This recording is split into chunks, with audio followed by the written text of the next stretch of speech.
私は夕日を背に君の少し後ろを歩く。背の高い君に合わせいつも歩幅が大きくなる。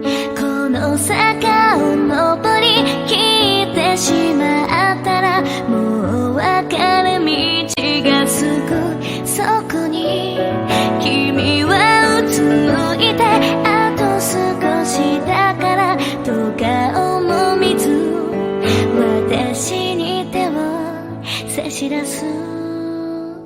ありふれてる幸せに恋したそんな時が今も優しくて、振り返ればその手がすぐそこにあるような気が今もしてる。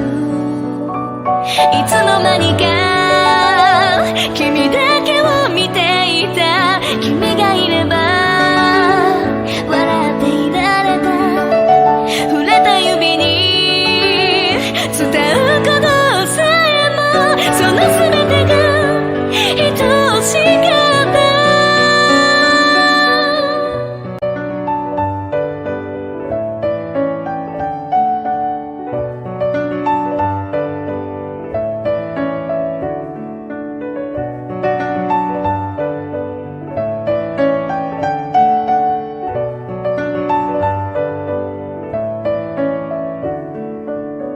別れ道で指を離し二人背を向けて歩き出す。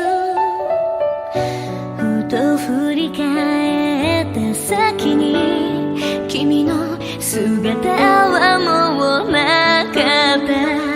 君の話すこと、君の描くもの、今日見た景色を忘れないけど、思うほどになぜだか怖くて長い影の私もまた揺らいだ。